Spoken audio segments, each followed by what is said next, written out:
Lo que vamos a ver hoy tiene que ver con la parte más, diría, un poquito más numérica de... Ah, chuta. Yo no fui. No sube ahora. Ahí va. Porque esto me asusté, que yo una vez rayé uno hace mucho tiempo atrás, cuando llevaba como 4 años haciendo clase acá, y rayé uno y dije, ya aquí. Y todo así como, y todos los alumnos, ¡oh! Y yo, fuck. Pero no le dicen nada. No, pero igual no, o sea, después se limpian igual, porque sí, fue un error, no fue así como que, no puse así algo, una consigna. Una maldad. De ningún tipo, fue un error, no. Me di vuelta, rayé y no me di cuenta que estaba haciendo. Ya. Lo que vamos a ver hoy es una parte que yo encuentro que es súper importante, que es la parte de la localización. ¿Ok? A ver, determinar dónde localizar una planta o dónde localizar un servicio o la prestación de un servicio es súper importante para la compañía y depende de varios factores. ¿Ok? Una cosa tiene que ver con factores que son propios de la compañía, que están cerca de los servicios, los proveedores de las carreteras, que son factores más bien logísticos, pero hay factores también que tienen que ver con cosas que van más allá de la logística. Por ejemplo, los mercados de expansión. ¿Ya? Por ejemplo, cuando hay un mercado de expansión, cuando hay un mercado que se está abriendo, muchas veces uno dice, bueno, esa es una opción de localizarme en ese sector, en ese lugar, porque hay un mercado de expansión. Por ejemplo, ¿qué es lo que pasó? Por ejemplo, pasó mucho en Colina. Yo vivo en el sector de Chicureo y en el sector de Colina, donde vivo yo, resulta que se empezaron a instalar supermercados. Por ejemplo, ahora van a abrir el McDonald's, un tremendo McDonald's, se está instalando el KFC, se están instalando, por ejemplo, ya pusieron 2 iglesias, colegios. ¿Por qué? Porque la decisión de localización se basa en que hay una necesidad y hay un mercado que se está expandiendo. Por ejemplo, no me extrañaría que en unos 5, 6, 7 años más te ponga una universidad, por el volumen que hay de chicos que quieren estudiar carrera, y estamos hablando de que hay un volumen importante como para que haya una institución, digamos, universitaria, así como es un poco la Universidad de Desarrollo arriba, para San Carlos. Los mercados de expansión implican de alguna manera la posibilidad de localizar. Introducción de nuevos productos, eso también incide en las decisiones de localización, porque la introducción de nuevos productos, ¿cierto? Que a lo mejor son productos específicos, que dan un mercado en específico, implica que yo tenga que ir a ese mercado en específico a localizarme en ese lugar para poder comercializar mis productos. ¿Ok? Ahora, esta decisión de localización ya, es una decisión de localización que tiene que ver con 2 aspectos, porque por ejemplo hoy día muchas empresas pueden vender productos chain, por ejemplo te vende, Chile está localizado en Chile, está localizado en otra parte. Sin embargo, por el hecho de hacer logística acá, hay una localización física de llegada, ¿me entiendes? No una localización del producto en sí, para que tú lo puedas ver, lo puedas tocar. Incluso esto está tendiendo a desaparecer. Por ejemplo, las tiendas como Falabella están empezando a cerrar. Ahora va a cerrar una en el Mall Plaza Sur, hay otra más que quiere cerrar de Ripley, están empezando las grandes multitiendas, están empezando a cerrar. ¿Ya? Porque no tienen como... En cambio, mira lo que pasa, las tiendas como Falabella, Ripley y París, que en un momento fueron como el boom, porque concentraban como todos los productos en una sola cosa, o sea, tenéis televisor y todo, eso está yendo en contra, está tendiendo a desaparecer. ¿Y qué es lo que está empezando a ocurrir? Por ejemplo, esta tienda de Falabella que está en el Mall Plaza Sur, te va a ir a H&M. Tiendas como H&M de ropa, oye, tú vas a H&M y la cantidad de gente que hay en H&M es sorprendente, la cantidad de ropa. Bueno, igual que en Zara, pero Zara la ropa es un poquito más exclusiva, digamos, por así decirlo. No sé si de mejor calidad, pero un poquito, es distinta. Está más curada. Sí, es distinta, porque yo por ejemplo me compraba poleras en H&M y en Zara es distinto, o sea, hay una diferencia. Y a veces el precio tampoco es tan distinto. Otra cosa, contracciones de la demanda, eso también incide en las decisiones de localización. ¿Qué pasa cuando hay empresas que están en un país y de repente la demanda se contrae? ¿Qué toman la decisión de, sabes que chao, me voy y tú me distribuyes el producto y contratan a un distribuidor? ¿Te das cuenta? O sea, eso también es un efecto de determinaciones de localización. Acá estoy hablando de ir a localizar un lugar, poder localizarlo, por así decirlo, o sea, salir. Por ejemplo, agotamiento de la fuente de abastecimiento, eso, los recursos naturales. Se acaba un recurso natural. ¿Qué pasa cuando se acaba el petróleo en Arabia Saudita? Todas las empresas de petróleo o todas las empresas que están alrededor, que prestan servicio a la empresa de petróleo, van a desaparecer. Esto es lo que ocurre cuando se acaban los recursos. Por ejemplo, Chile, en 1900 y tanto, cerca de Humberstone, tú ibas a ver y había un montón de servicios anexos a casinos de comida. No había Oxxo y cosas así, ¿no? Pero habían locales de comida, señoras que vendían empanadas, señoras que vendían alimentación. ¿Por qué? Porque había todo un campamento, lo mismo que en Sewell. No sé, ¿usted conoce Sewell? Sewell es lo más lindo que hay. A mí me encanta. ¿No te gusta? A mí me encanta Sewell. Es que ahí uno se pasa a cambiar ropa. ¿Ah? Y ahí uno se pasa a cambiar ropa cuando sube teniente. Ah, bueno, sí. Camarín. Pero Sewell cuando yo subí a Sewell en Nevado, es una cosa maravillosa. Hay una cancha de básquetbol extraordinaria en Sewell, una cancha de básquetbol que pusieron porque esta cuestión del americano, los americanos pusieron una cancha. A mí me encanta Sewell. Yo he ido como 2 o 3 veces, me encanta. Obviamente nunca fui cuando estaba, no me acuerdo, ¿hasta qué año estuvo abierto Sewell? Hasta los 90, los 80, no sé, no me acuerdo exactamente. Pero yo viví en Rancagua mucho tiempo, yo viví como 14 años en Rancagua, entonces yo viví desde el 89 en Rancagua hasta como el 2002, 2003 aproximadamente. Ya estaba titulado ya. Mi papá viene allá. Obsolescencia es una planta de fabricación. De repente hay plantas tremendas, es obsolescencia, de repente alguien dice, oye, esta planta no tiene sentido seguirla teniendo y cerrémosla y bueno, ponemos una planta nueva, no nos conviene. Porque por mí pasó, nosotros tenemos una planta en Talcahuano, la planta más grande productora de plástico de alta y baja densidad de América Latina en su momento. Tenía más de 600, 700 empleados. Una planta enorme en Talcahuano, que le da trabajo a la mitad de Talcahuano. Una tremenda planta, la planta más grande de América Latina.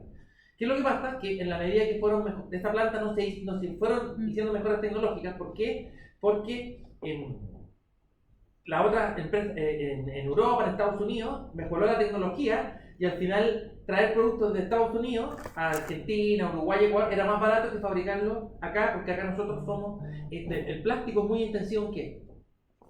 Petróleo, en tolueno. Y resulta que el tolueno aquí no se hace, entonces nosotros no tenemos tolueno. Ustedes saben que el 5% de las reservas de nada se ocupan para el combustible interno, el otro 95% que traemos afuera.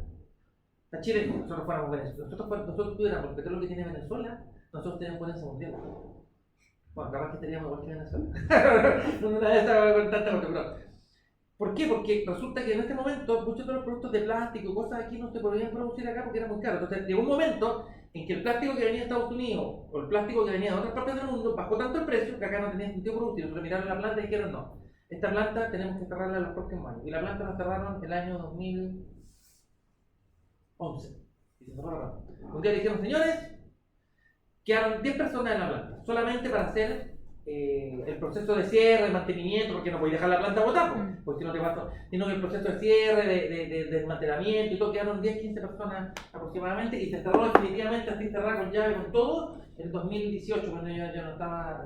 Entonces ahí obviamente la localización, y ahí, ¿dónde se produce el plástico hoy día? En Estados Unidos, en otra parte, y lo importa. Entonces hay una decisión de localización también. Cambien las condiciones políticas y económicas, pregúntenle a las empresas de Venezuela y de Argentina. Hay un video muy bueno, que Chávez sale diciendo que él, cuando va a tomar el poder, antes de postularse presidente, él lo que dice que él no va a privatizar ninguna empresa. Estatizar, digamos, por así decirlo, ninguna empresa porque no tiene sentido, porque las empresas dan trabajo, y después sale en otro video diciendo, mañana la quiero estatizar, y así está. Y estatizó un montón de... Entonces, ¿qué es lo que pasa? ¿Qué pasó con todas las empresas de las multinacionales? Arranca. Entonces, un cambio político implica automáticamente un arranque. Igual es un cambio económico. Cuando hay un cambio económico y recesión, por ejemplo en Argentina, producto de la inflación, muchas veces decimos, ¿saben qué? No tiene sentido estar acá. No tiene sentido estar acá. ¿Te das cuenta? Entonces, obviamente, eso también incide. Y lo otro, fusiones y adquisiciones. Por ejemplo, a mí me tocó vivir una fusión. ¿Ya? Se fusionó Dow Chemical con DuPont y pasaron a armar 3 empresas. Una que se llamaba Dow, otra que se llama DuPont no sé partito y otra que se llama Corteva, que es la de agroquímicos. Y toda la localización donde estaban las empresas desaparece y cada uno se fue. Dow se fue a la oficina, a otra oficina y Corteva y Dow AgroScience se fue a otra oficina. De ahí empiezan a desaparecer las localizaciones. Cuando hay fusiones y adquisiciones, de repente, imagínate que una empresa chilena y peruana se fusiona. Entonces uno dice, ya, está que vamos a dejar las oficinas centrales en Chile, en Perú desaparecen las oficinas centrales, desaparece, vamos a producir en Chile, producimos una planta en Perú y dejamos en Chile solamente un distribuidor. Listo, tenemos un distribuidor que nos distribuye el producto. No tenemos nosotros vendedores allá, un distribuidor. Entonces eso también nos puede ocurrir. Estas son decisiones que pueden incidir en los procesos de localización. Ustedes van a ver, en el caso de Obermeyer, como vamos llevando todo el caso de Obermeyer, ¿ya? En el caso de Obermeyer se van a dar cuenta de que ellos tienen que tomar una decisión. en algún momento, si se localizan en China o en Japón. Y ustedes van a tener que tomar esa decisión. Japón. Japón al tiro. Japón. No, pero es una decisión que no es tan trivial. Porque depende del tipo de producto, la naturaleza del producto, depende de dónde están los proveedores, depende de qué tipo de producto Sí. es. O sea, depende de varios factores. ¿Ya? Bueno, Japón y China ahora están ahí no sé si vieron las noticias, están como que ve que Japón vertió ciertos productos al mar que, como sí. que están tratados y los chinos parece que no sé qué. Hay un tema ahí también medio complicado. Ya, Recién entonces, es importante que los vermelhos te van a dar cuenta que van a tener que tomar una decisión. ¿Ya? O localizando una parte, a lo mejor la respuesta puede ser: si localizamos otra parte, buscamos otro lugar, a lo mejor, oye, a ver, alguien puede pensar, pero a ver, pero ¿a dónde se venden? Porque Overmeyer son parcas, yo les conté que eran ropa, ¿no? Overmeyer es ropa de... Y todavía existe la empresa, una empresa norteamericana, pero una chaqueta de $850. Es ropa para técnica. la nieve. Es que, no, a ver, pero aparte que partió como ropa para la nieve, pero después terminó vendiendo ropa para vestir, pero ropa, o sea, cara, de lujo, ¿cachai? Pero en su momento era ropa, o sea, $850 una chaqueta es un cuento que es caro, ¿no? Bueno, era ropa más cara seguramente. Canada Goose. Más cara. ¿Conoce Canada Goose? No. Canada Goose estuvo muy de moda en algún momento porque en el fondo también tradición militar en Canadá, ropa técnica hecha para que se resista la temporada de invierno en la parte más norte de Canadá, $1.800 una parca. Mucho más caro. Eso es mucho más caro que esto, pero Vermeer no es tan caro. Pero resiste claro, 50 grados bajo cero y es espectacular. Pero es que obviamente por la calidad obviamente te paga más caro. ¿No? Seguramente es mucho más técnica a lo mejor para subir al Ebro y cosas de ese tipo. Pero los gringos la usan en la calle, como si claro, fuera... Los gringos la usan, claro, porque es lo que pasa acá en Chile. Mi hijo te compra unas zapatillas de básquetbol que le cuestan $200,000, pero esta zapatilla la ocupa jugando básquetbol.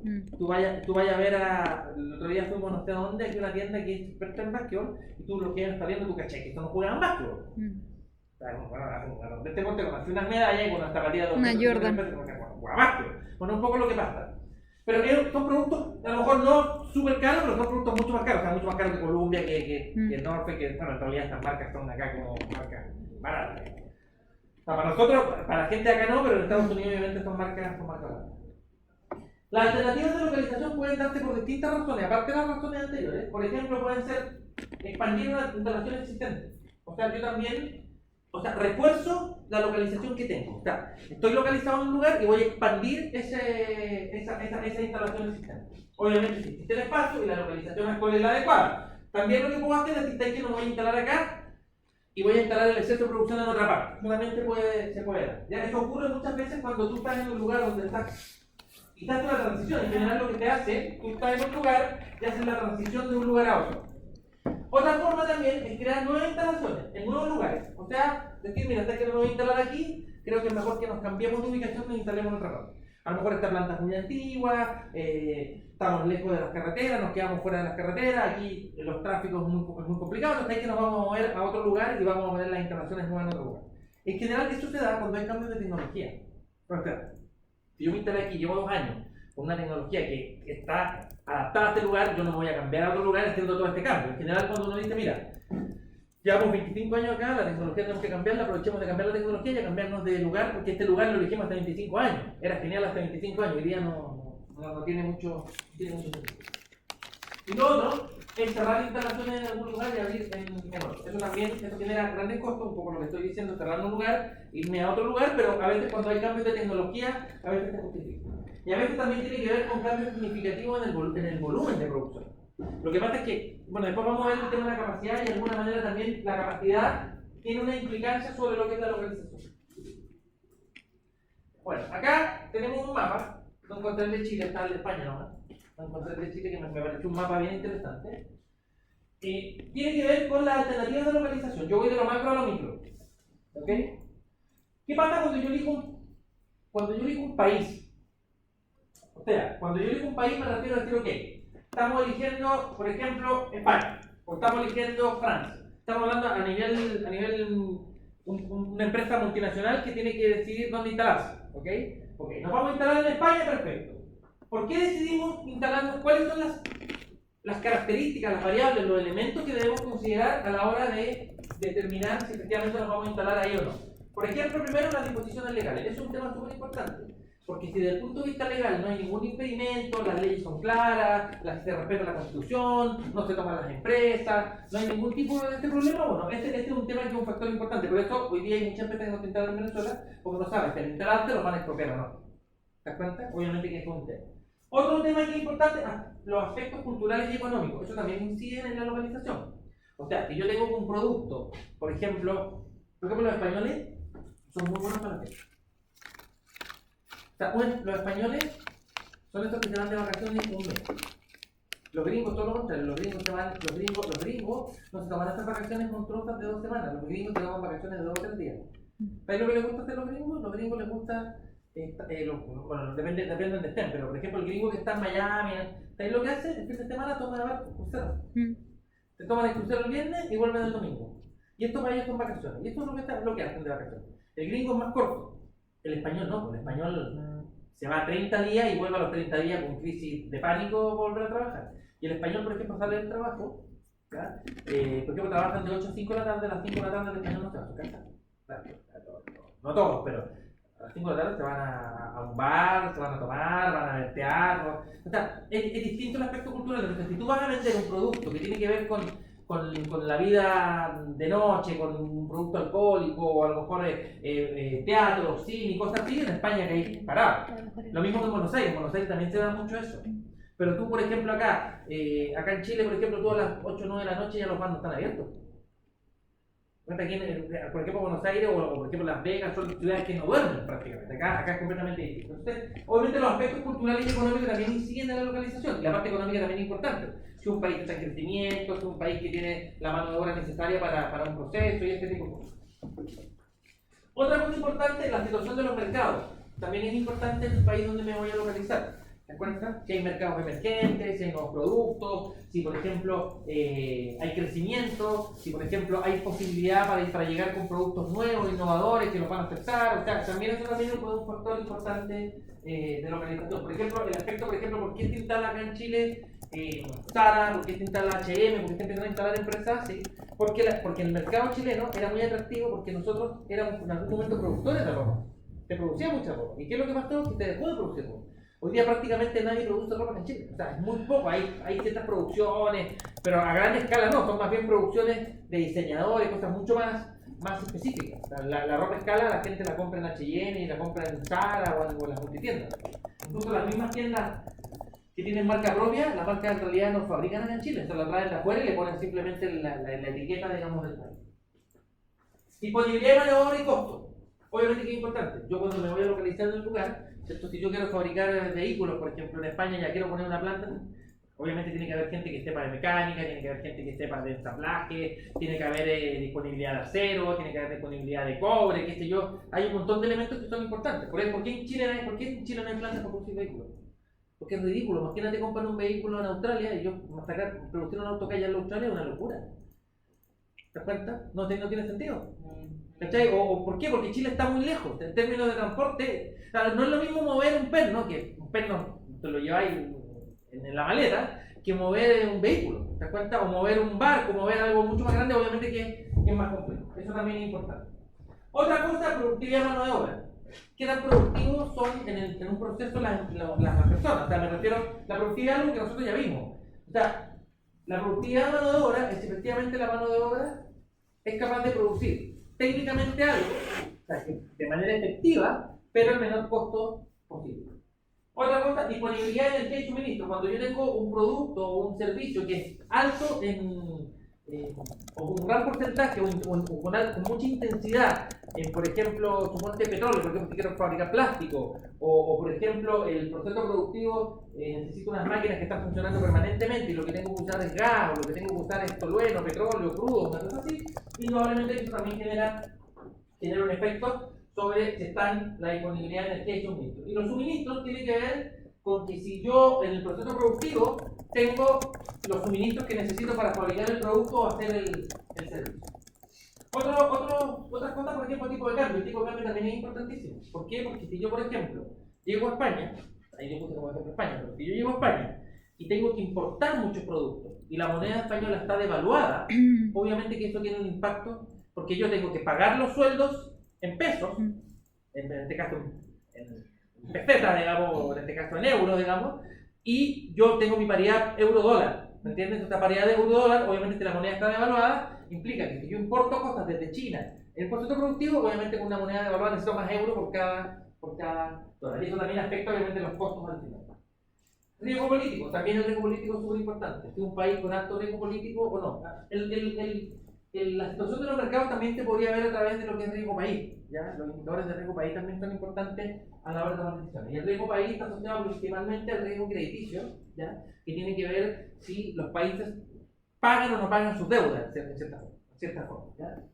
Y ahí está la cuantificación A más, qué sé yo, B, C, P más, todo eso. Otra cosa importante, restricciones a la importación o exportación. Si hay, por ejemplo, en Argentina, habían limitaciones, restricciones. Por ejemplo, tú vas a traer productos a dónde. Nosotros una vez nos pasó en Dow, Argentina. En Dow a nivel mundial decidieron que toda la infraestructura de Dow a nivel mundial se iba a cambiar. Nosotros, en todas, en las empresas habían oficinas. Todos tenían oficinas separadas y nadie no tenía oficina. Y un día Dow dijo, se acaba esta cuestión, de ahora en adelante las plantas van a ser abiertas. Ni el gerente general de la compañía va a tener oficina. ¿Qué es lo que van a ver? Todo abierto y van a ver como unos cuartos. No me acuerdo cómo le llamaban. Sala de reunión. Pero no una sala de reunión, era como una oficina chica donde había un mueble así y 2 sillas. Cosa que tú te pudieras reunir con otra persona, una visita, un cliente, que esté. Y estos cuartitos tú los tomabas por internet, ¿cachai? Y afuera tenían un código, entonces tú lo tomabas por internet a una hora, te entregaban un código, tú digitabas el código, te abrías la puerta y podías entrar con los clientes. Así una cosa así súper. Así estaba planificado para Argentina. Bueno, nosotros no tuvimos problema, acá llegó el producto, entramos, lo instalamos, una silla, unas mesas, una marca canadiense, así, las cuestiones eran carísimas, yo después vi el valor. Cada escritorio, silla, valía, entre el escritorio y la silla, valía como 3-4 millones de pesos por puesto de trabajo, para estas casitas. Y los otros eran puestos así como, que tú estabas aquí y tenía un panel aquí, un panel como de vidrio, tú trabajabas acá y otra persona trabajaba al lado, así, muy a lo gringo.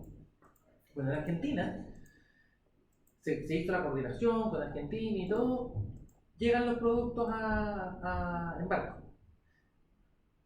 Dow pide la liberación, dice, ok, pero esto tiene un recargo del 30% y no lo pueden entrar en los próximos 6 meses, porque ustedes lo que tienen que hacer es que ellos privilegian el mercado nacional. Nosotros tenemos un mercado nacional, ustedes van a comprar a nosotros, no, porque esto es una política global, no me interesa, 30% recargo y en 6 meses no lo pueden meter. Tuvo 1 año y medio para tratar de sacar todo esto para poder interiorizarlo, porque había limitaciones a la exportación, porque por el valor que tenía, dijo, no, porque esto es mucha plata. Entonces los políticos dijeron, como esta es tanta plata, me decían, no, es que no se puede, y de repente mágicamente entró. Bueno, tú que sabes lo que tiene que pasar. Esta cuestión lamentablemente es así. Entonces ahí, obviamente, cuando hay restricciones a la importación o exportación de productos que no te dejan sacar o que te dan una cuota, que es como que acá dijeron el gobierno, a ver, pero, para. ¿Y para dónde va toda la fruta? No, que España, Francia, no pueden sacar, o sea, de toda la fruta que se produzca solamente pueden sacar el 40%, el 60% que queda acá es que nadie la va a comprar, regálenla. Imagínate ver una cuestión así, ¿quién estaría dispuesto a fabricar fruta? Nadie. Porque voy a poder sacar el 40% con el 60%, como la gente sabe que no lo puedo sacar, ¿qué va a hacer la gente? No, nosotros no queremos, para que me regalen la fruta. Entonces, ¿quién va a invertir así? Nadie va a invertir así. Entonces, este tipo de cosas, obviamente que hay que tenerlas en consideración. Infraestructura de transporte, eso también es un tema súper importante. Por ejemplo, el otro día salía un artículo en Perú que decía, miren señores de Perú, así es la red del metro en Chile. La red de metro en Chile es una red de metro, no sé si, no a nivel mundial, pero a nivel de Latinoamérica debe ser la mejor red de metro que hay en América Latina. ¿Te estuvieron en metro en Buenos Aires, no? No te estuvo nunca. ¿Ok? En Nueva York terrible. Tú me estás diciendo porque en Nueva York hay estaciones del metro en Nueva York que te morís. No van ni a meterse. Uno piensa que en Nueva York, es que uno cuando dice Nueva York, uno piensa que va a llegar y dice que en Nueva York hay sectores que no dan ni ganas de entrar. Yo diría que Nueva York en general no dan ganas de entrar y que tiene sectores bonitos. Sí. Pero bueno, yo hace rato que no voy, yo no voy a Nueva York desde el año 2005, 2006, que fue la última vez. Hace rato que no voy. No, en realidad es como para ir una vez y... Yo fui por trabajo una vez y una vez por placer, pero como para ir, yo soy más de de irme a una playa en el Caribe y sentarme en la arena y ahí quedarme ahí. No soy de conocer. La infraestructura de transporte es súper bueno. El tema de redes de transporte, el tema de, por ejemplo, las redes de por ejemplo, en Estados Unidos, tú puedes viajar en avión de pueblos que uno ni conoce. ¿Este avión para dónde va a pasar? Porque uno conoce los pueblos típicos, o sea, Texas, Nebraska, Miami, Orlando, qué sé yo, Los Ángeles, ¿cachai? O sea, así como ya Midland, no sé, Boston, eso son Seattle, pero de repente hay unos pueblos que hay vuelos aéreos que dicen, no, entre tal pueblo, no había escuchado esos pueblos ni en la película gringa, porque allá las redes de aviones es... Mira, ve un mapa, no sé si han visto un mapa satelital de Estados Unidos con las redes de aviones y una cosa que no se ve nada, son puras líneas, porque vuelan a distintas alturas y todo, pero la red allá de casi todo el transporte allá es, ¿cómo se llama? Vía avión. Que los trenes no funcionan. ¿Ah? El sistema de trenes no funciona, de hecho está subvencionado, es una de las pocas cosas que tiene subvencionado el Estado gringo porque no, Es que no tiene sentido. no tiene demanda, No tiene demanda, porque la gente prefiere volar en avión. es mucho más barato y las distancias son muy grandes para correrlas en bus. No, estás loca, si tú quieres ir, no quiero ir de Boston a Seattle o a Phoenix, o sea, Eso. tenés que recorrer de costa oeste a este, así, ¿son cuántos serán? Es que kilómetros. sería distinto si los trenes funcionaran, porque en Europa eso se hace y Sí, porque lo que pasa es que yo creo que, bueno, yo no sé por qué funcionará en Europa y no en Estados Unidos, a lo mejor el gringo es un tema de cultura, a lo mejor. en algún momento se decidió no invertir en... Hay todo un tema Claro, con... sí, seguramente hay un tema político ahí, seguramente que ahora los trenes votados, los trenes hoy día son tan de mala calidad que nadie los quiere usar. Lo subvenciona el Estado y... En Europa te subía un tren en España para ir, no sé, a Francia y otra cosa, o sea, son cosas completamente distintas. Sí. No. Entonces, este tipo de cosas también influyen. Y lo otro, el clima. El clima también es un factor importante. Por ejemplo, ahora estaban diciendo que venía un huracán, el Ida, que no sé cuánto, que entraba por Florida, por la costa, creo que por el lado oeste de Florida. No me acuerdo por el lado norte, no me acuerdo por dónde, y estaban pasando por Cuba y que estaban pidiendo evacuar toda esta zona. Entonces, obviamente el clima está, imagínate, no voy a instalar con una planta en Miami. Para mí un huracán y chao planta. Entonces, obviamente el clima también provoca una determinación. Por eso, por ejemplo, ¿por qué hay tantos, y aquí hay un tema también importante, por qué hay tantos observatorios astronómicos ubicados en Chile? Porque son los cielos, en la zona de Antofagasta, Coquimbo, toda la zona de la cordillera, son los cielos más limpios del mundo, porque hay muy poca contaminación, porque la cordillera es un ¿cómo se llama? Una barrera natural a todo este tipo de elementos y cosas, y eso hace que indudablemente sea mejor. Bueno, pero igual se estaban quejando de que había un poco de contaminación lumínica, igual. En algunos lugares, y eso que obviamente ocasionaba ciertos problemas. Bueno, aquí en realidad, si te das cuenta, es como cosas bien más generales. De aquí nos vamos a la cosa más específica. Por ejemplo, ya ahora, una vez que elegí el país, tengo que elegir la región o el estado donde me voy a ubicar. Y en general, ¿dónde quiero estar? Quiero estar lo más cerca posible de quién, donde están mis consumidores. Entonces veo el grado de concentración. ¿Por qué gran parte de las empresas se ponen en Santiago y no en regiones? Porque la densidad poblacional, ¿dónde está? En la región metropolitana. La región metropolitana hoy día tiene ¿cuánto? ¿8 o 9 millones de habitantes? ¿Cuántos somos en Chile? ¿20? O sea, yo creo que el 50-45% de los habitantes están en la región metropolitana.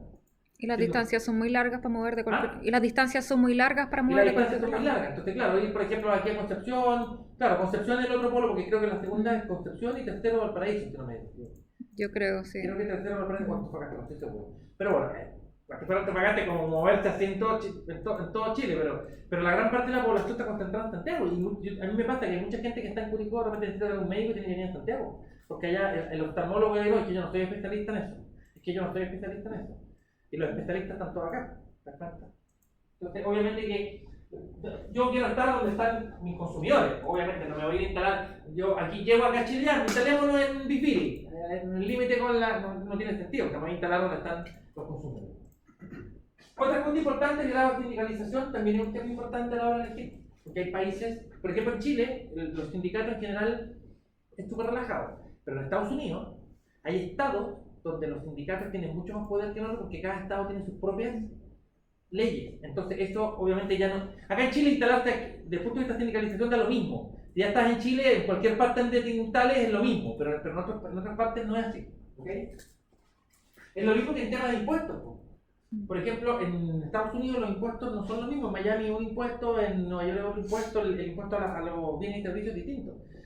En Argentina tienen un impuesto fijo más impuesto diferenciado por estado. ¿Cómo se llama? No se llaman estados, se llaman... Pero supongamos que son como estados, digamos, y tienen un impuesto diferenciado. ¿Ya? Los tales tienen un impuesto, no sé, el otro sector tiene otro impuesto, y así son impuestos que son diferenciados. Otra cosa, por ejemplo, costos de construcción y terreno. Eso también es importante. ¿Te das cuenta? Por ejemplo, yo quiero instalarme en Santiago, los costos de terreno son mucho más altos, quiero instalarme en Curicó, total. Es cosa de ver cuánto cuesta, por ejemplo, yo me acuerdo una vez que yo tengo un amigo que hizo una casa en Machalí. Usted estuve que en Rancagua, ¿no? Machalí está como hacia la cordillera de Rancagua, hacia el sector de la cordillera, y son unos terrenos maravillosos que hay, unos tremendos terrenos. Tenemos un terreno en 800 UF, se construyó una casa de 2.500 UF, o sea, por 3.500 UF, y hoy día todas las casas que tienen alrededor valen 15.000, 14.000, 12.000, o sea, tiene una tremenda casa igual que las otras, y todas las otras construyeron cerca de él, y son unas casas apoteósticas y cuestan mucho, pero él compró mucho más barato. Hoy día, comprar un terreno, tú vayas a Machalí a comprar un terreno, te puede costar 3.000, 4.000. Anda aquí a Chicureo a comprar un terreno. Hacer un terreno en este porte, 7.000 UF. 7.000 UF un terreno, estoy hablando de un terreno que debe ser 2 salas de estas. 2 salas de estas y 7.000 UF. ¿Cacháis lo que es eso, no? O sea, por ejemplo, esta universidad está aquí. ¿De cuánto debe costar este terreno? Si la universidad dice un día, a ver, ¿cuánto tengo? Porque vendo el terreno y me instalo en otra parte. Esta universidad, ustedes saben que esta universidad lo compró el año 96, se lo compró en Nestlé, aquí estaba en Nestlé, había una fábrica en Nestlé, pero que ahí están frutos del Maipo, creo, no, del Monte está un poquito más abajo, pero ahí está una oficina. Acá había una planta de Nestlé, aquí no había nada, estamos hablando de que esta planta está del año 80, no había absolutamente nada, pero en un momento le dijeron a la planta que no se podía instalar acá. Y como el terreno era tan grande, ninguna inmobiliaria todavía como que esto no avanzaba tanto la parte inmobiliaria. Entonces la universidad vino y le dijo a Nestlé, bueno, véndalo, y se lo vendió más barato. Creo que no sé, suponte que valía una vez por el metro cuadrado y se lo vendieron hasta los 70 al metro cuadrado. La universidad compró el tipo. Hoy día la universidad dice, quiero vender este terreno, bueno, aquí te construyen un condominio, ¿cuánto? De 500 casas. Aquí te o sea, y cada casa iba a costar, ¿cuánto? 30.000 UF. O sea, el que compre este terreno, la universidad lo vende aquí, yo creo que casi millonario. Pero bueno, ese no es el objetivo de la universidad. Como que es otra. Reglamentaciones ambientales, eso también es importante. Si tu producto, mira, pero esto es a favor o en contra.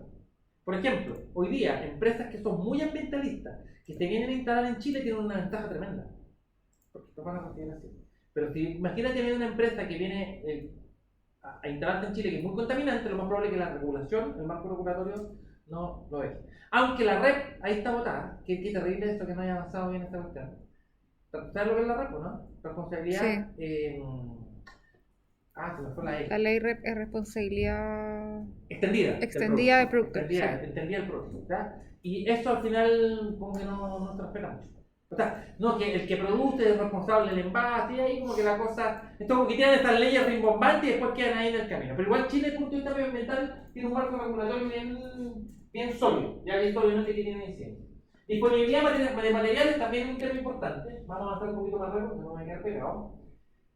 Costos de transporte, los costos de transporte también son importantes, porque en Chile, por ejemplo, instalaste en Chile un poco lo que decías tú, o sea, instalaste en Chile y claro, yo me concentro en la región metropolitana, me conviene vender acá y no vender a regiones porque en realidad transportar para una demanda tan pequeña no hace mucho... Mover carga al norte de Chile es carísimo. ¿Perdón? Mover carga al norte de Chile es carísimo. No, carísimo. Aquí lo mejor que podríamos nosotros si tuviéramos a lo mejor un tren, pero un tren de carga y pasajero. Al norte. Imagínate un tren desde Arica hasta Punta Arenas no podríamos, pero hasta Puerto Montt por lo menos.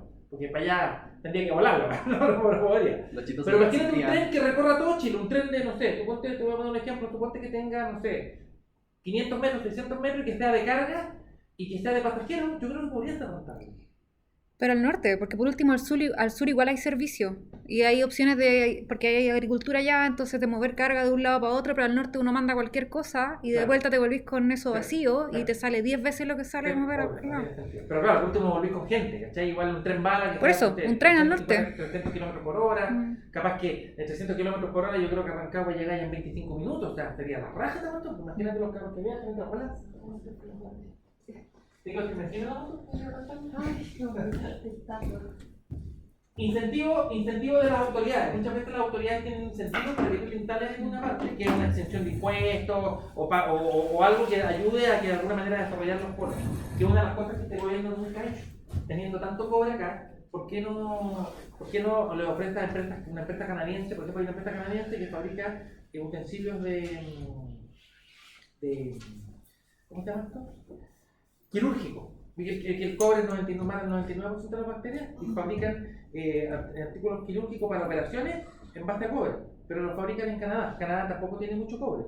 Importan cobre de Chile, fabrican allá y ahí venden al mundo.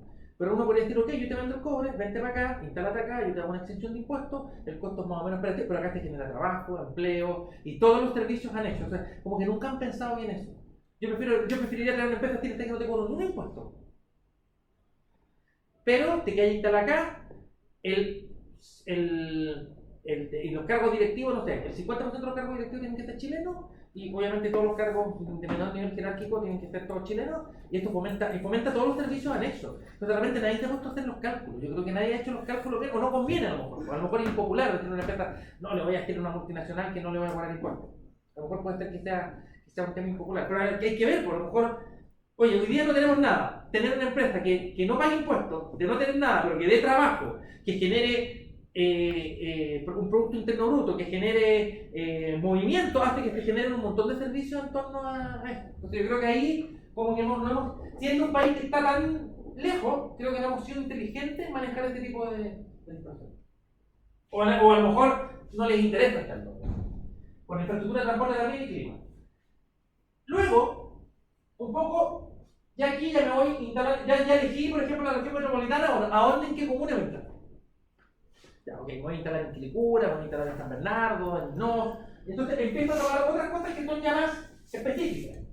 Concentración de los consumidores también importante, preferencia de la dirección, por ejemplo, dónde vamos a estar ubicados, disponibilidad de terreno, servicios comunitarios, impuestos.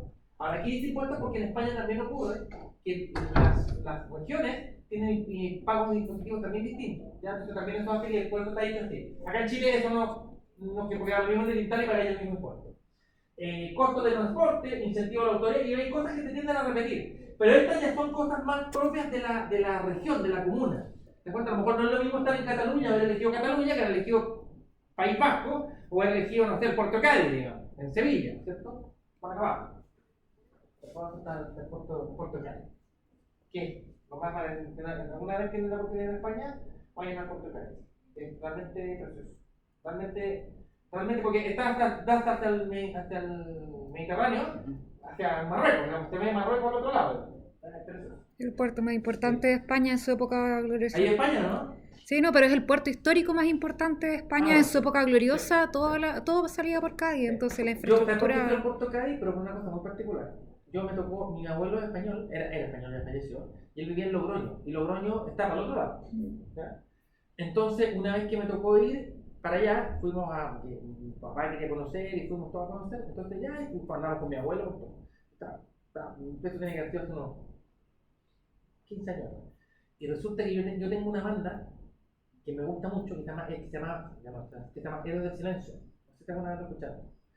Los Héroes del Silencio, el vocalista de Héroes del Silencio, que es Enrique Bunbury, tiene un sello discográfico muy pequeñito que está en el Puerto Cádiz. Entonces cuando yo fui a España, y yo era fanático de los Héroes del Silencio, era una colera, chascón y todo, hablando cuando tenía 20 años.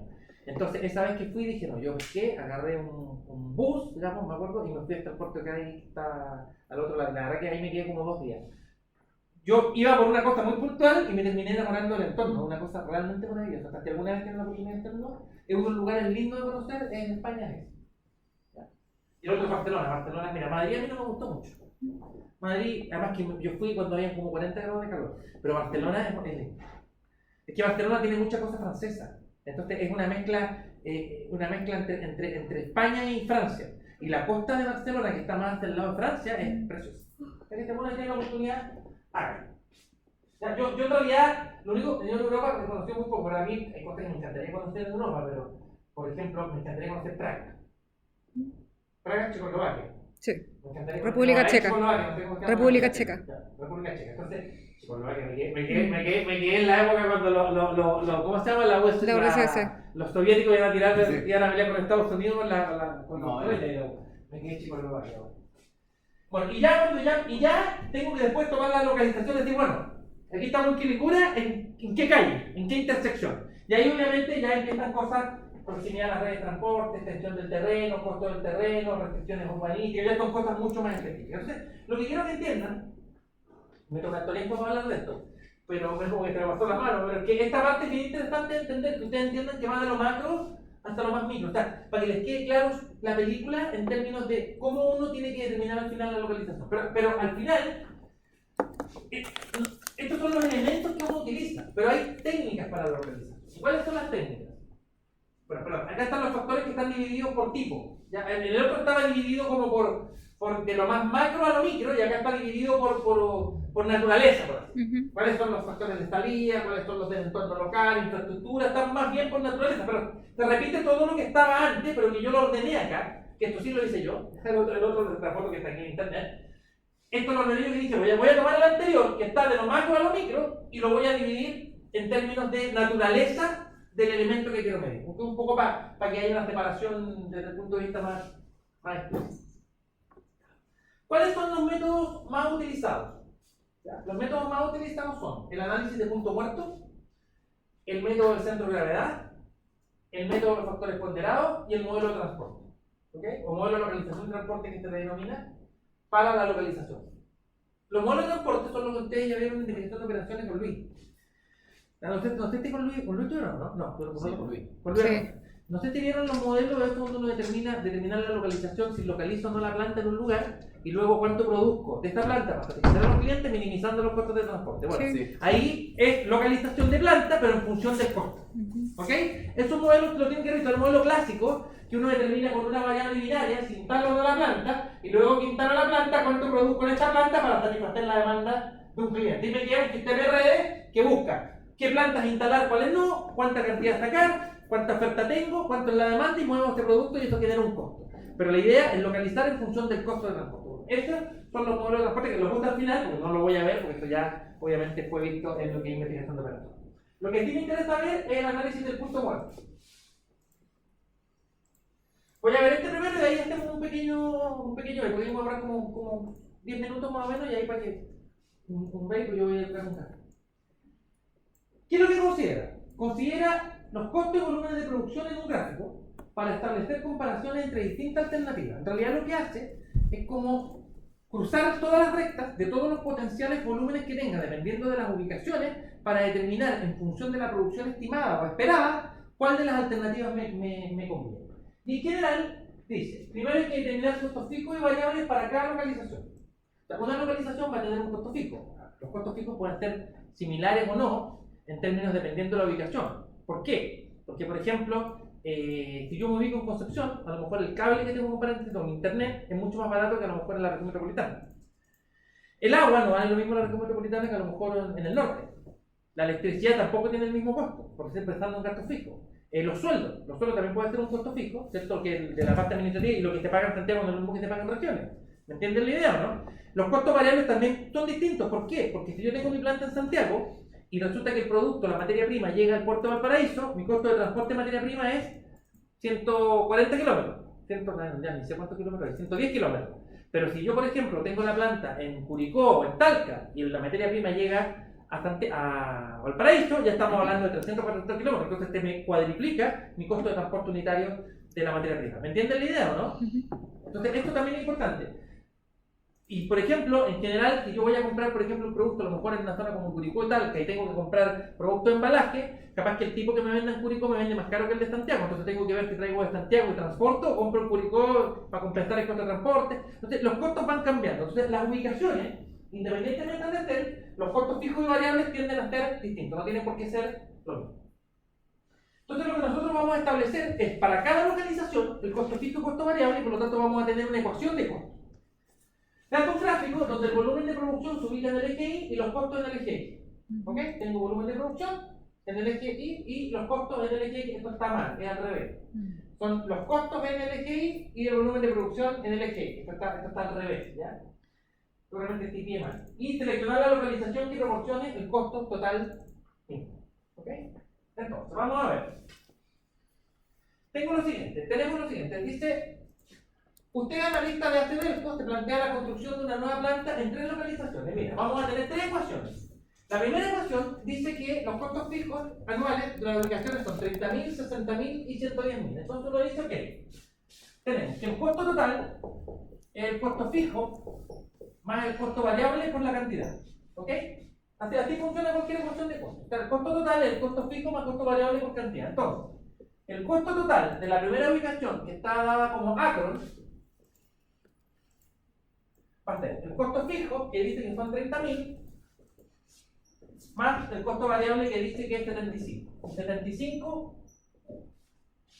Después tenemos el costo total de Bowling Green, va a ser, según esto, 60.000 más 45.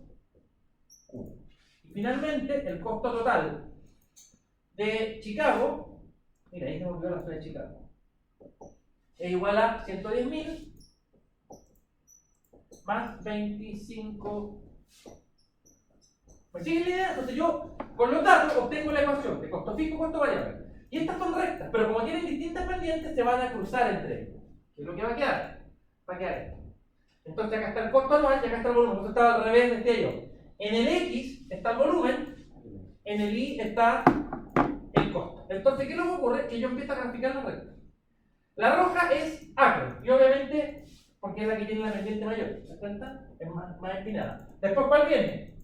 Costo, el amarillo vendría siendo Bowling Green, porque tiene pendiente 45, y el que tiene menos pendiente vendría siendo el verde, que es Chicago. ¿Me entienden la idea o no?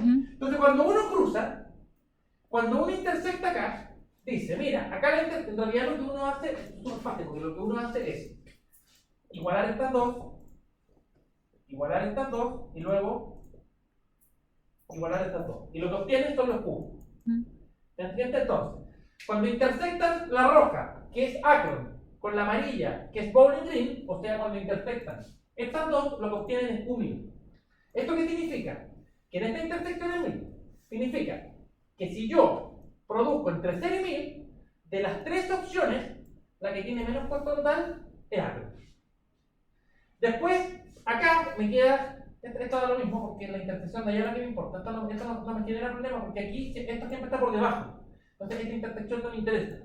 Me interesa esta otra intersección, que es la verde con la amarilla. O sea, estoy intersectando Chicago con Bowling Green, y esto me da 2500. ¿Esto qué significa? Que si yo produzco entre 1000 y 2500, el amarillo es el más económico. Y en este caso el amarillo vendría siendo Bowling Green. Y sobre 2500 unidades, que me conviene el verde, que en este caso sería Chicago. Ahora, ¿por qué esto es tan importante? Porque uno, cuando hace la proyección de la producción, uno dice, mira, nosotros debemos producir, partiendo de producir 100, 150, 200, 400, 500, pero de aquí a 10 años nos vamos a llegar a 1000. ¿Qué? Pues quédate en Akron. Pero si tú dices, mira, el primer año voy a vender 2000, el segundo año sobre 3000, no tiene sentido quedarse aquí, porque me voy directamente acá.